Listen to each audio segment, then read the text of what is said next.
آمنوا صلوا عليه وسلموا تسليما اللهم صل على سيدنا محمد وعلى آل سيدنا مولانا محمد أرسلناك شاهدا ومبشرا ونذيرا وداعيا إلى الله بإذنه وسراجا منيرا اللهم صل على سيدنا محمد وعلى آل سيدنا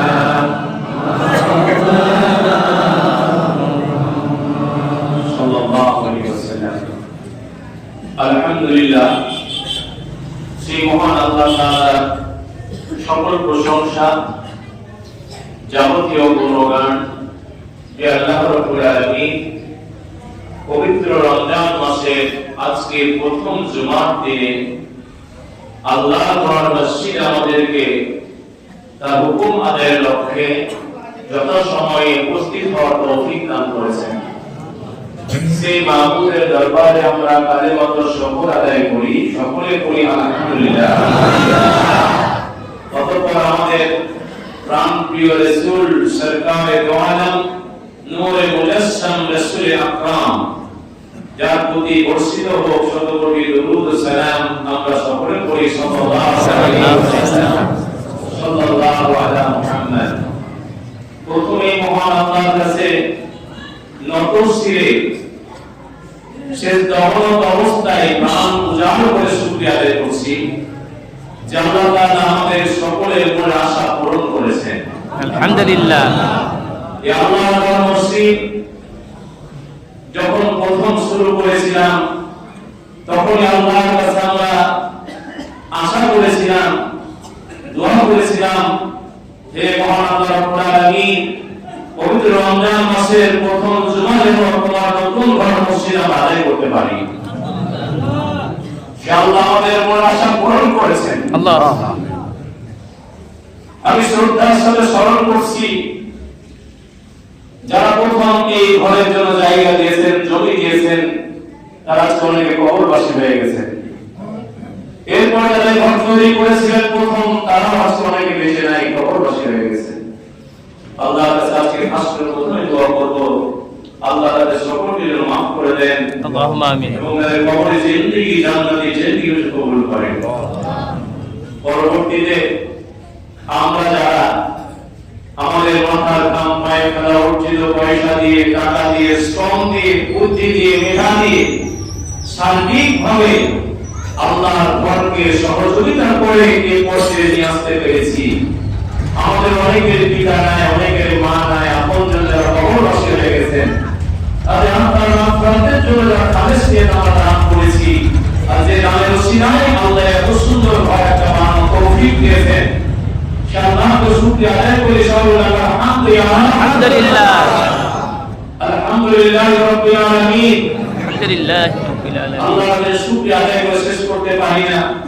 আল্লাহর কাছে আজকে পবিত্র রমজান মাসে আমরা দোয়া করব যারা দুনিয়া থেকে বিদায় নিয়ে কবরবাসী হয়ে গেছেন, আল্লাহ সকলকে মাফ করে দেন। আল্লাহুম্মা আমাদের সকলের দান করে আল্লাহ কবুল করেন। আল্লাহুম্মা আমিন।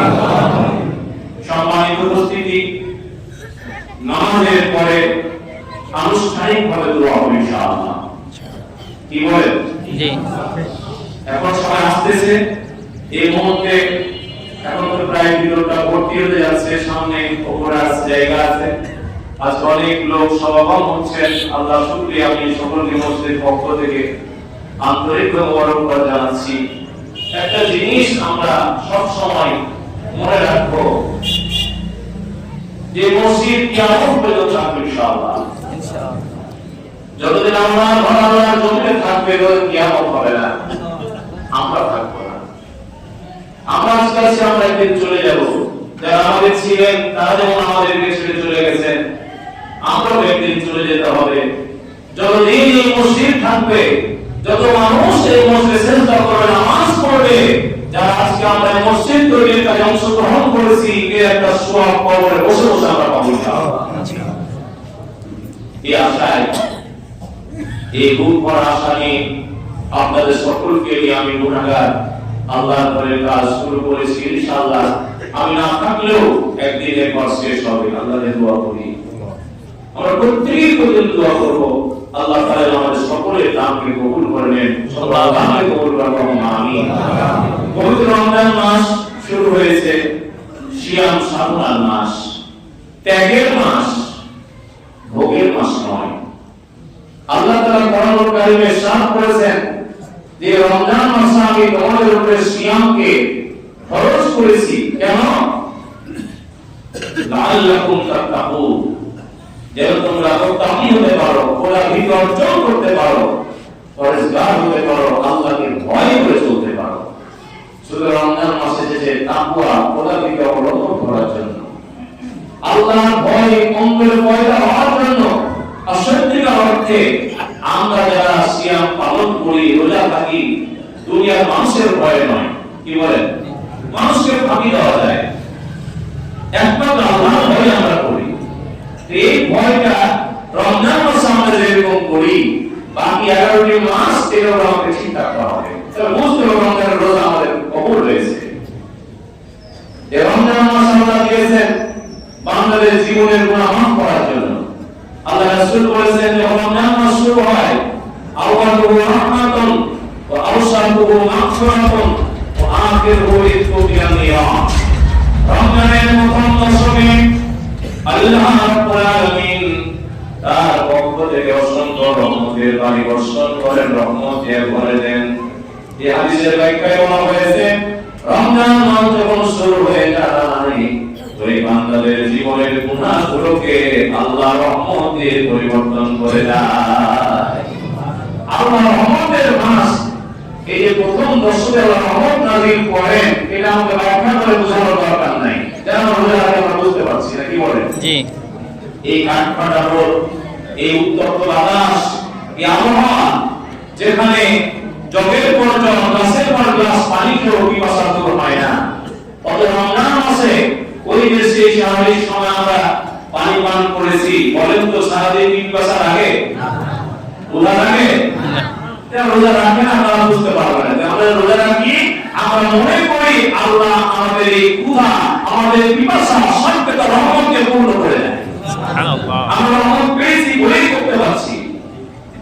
এই রমজান মাসে আল্লাহ রহমত নাযিল করেছেন বলেই আমরা রোজা রাখতে পেরেছি। আলহামদুলিল্লাহ, জোরে বলি আলহামদুলিল্লাহ।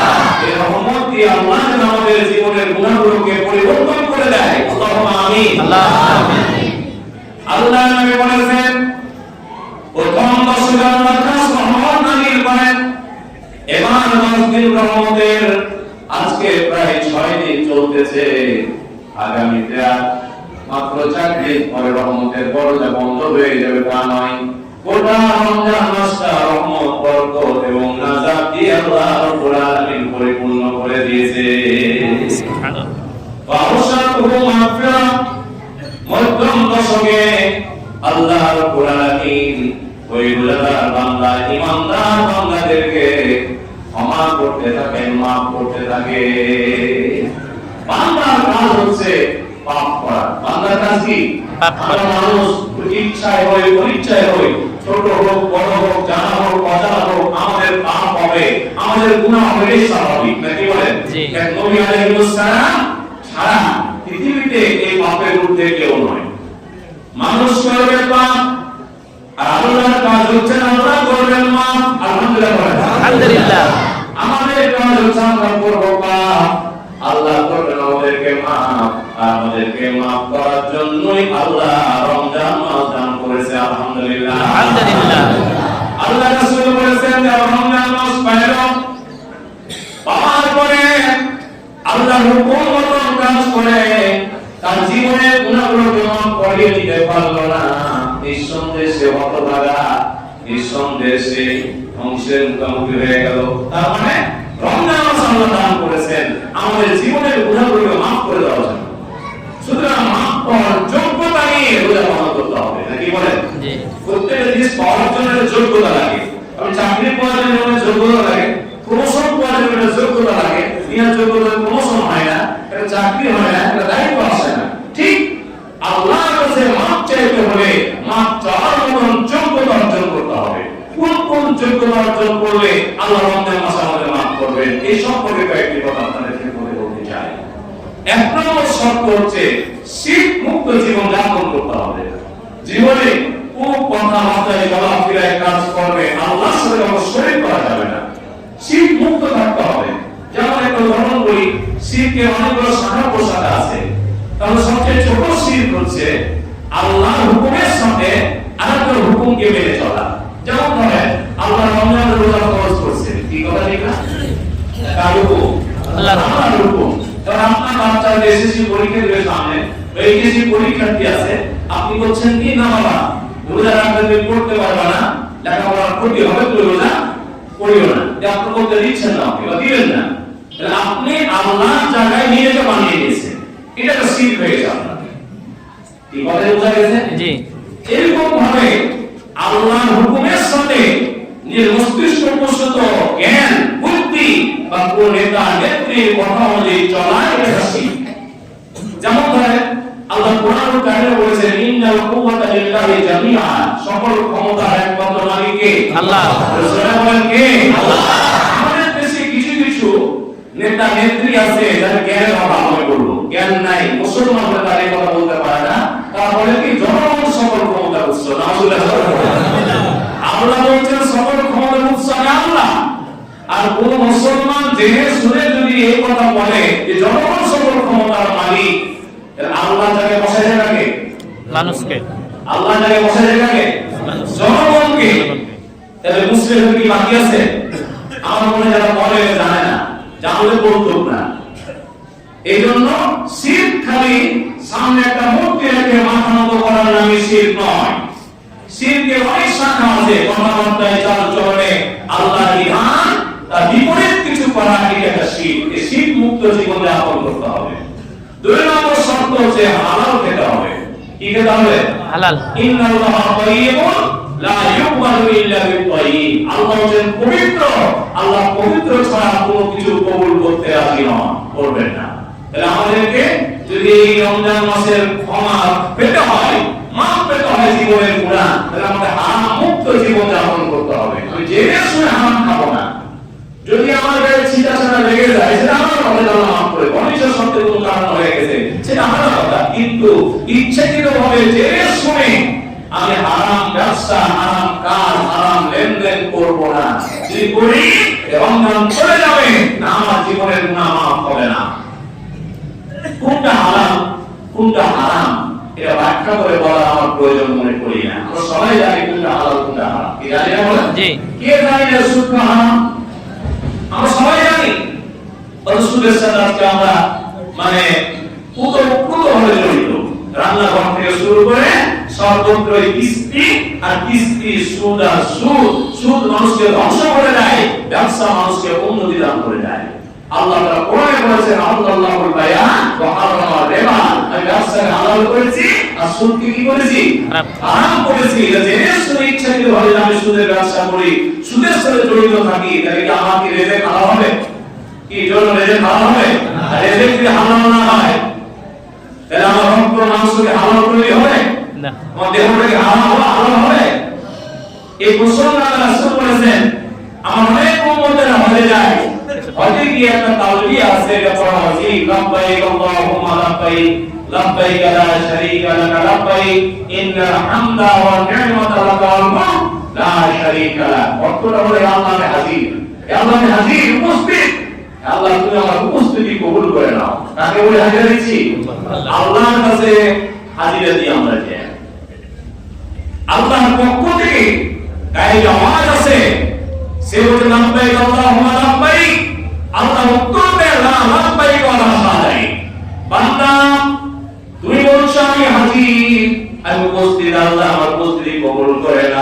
আমি আল্লাহ বলতেছি তোমার উপস্থিতি আমি আল্লাহ কবুল করলাম না।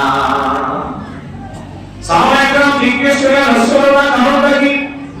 আল্লাহ নবী বললেন ওই বান্দা হজ করতে এসেছে, যে টাকা দিয়েছে টাকাটা হারাম টাকা দিয়ে হজ করতে এসেছে, কাপড় চোপড় কিনেছে হারাম টাকার, ইহরামের কাপড় কিনেছে হারাম টাকার, মিনা বা মুজদালিফায় থাকবে তার হারাম টাকা হারাম পয়সা, হারাম টাকা দিয়ে হারাম পয়সা দিয়ে দেহ তৈরি করে ওই দেহের রক্ত মাংস নিয়ে আমি আল্লাহর দরবারে দাঁড়াইছে, ও বলছে আমি হাজির, আমি আল্লাহ তার হাজিরা কবুল করলাম না। নাউজুবিল্লাহ বলেন। আমরা তো মনে করি হজ করে সব মাফ হয়ে যায়, সব বলতে আল্লাহ সম্পূর্ণ গুনাহগুলো মাফ হয়ে যায়। আপনি আমার জমি চালু করে নিয়েছেন, আমার টাকা মেরে খেয়েছেন, আমার রক্ত সাফ করে আল্লাহ মাফ করে দিবে? অসম্ভব। এই আল্লাহ মাফ করে আর নাই বিচার হতে পারে না। নাই বিচারের বৈশিষ্ট্য হচ্ছে যে যার হক তার হক তাকে পৌঁছে দেওয়া, নাকি বলে ইনসাফ।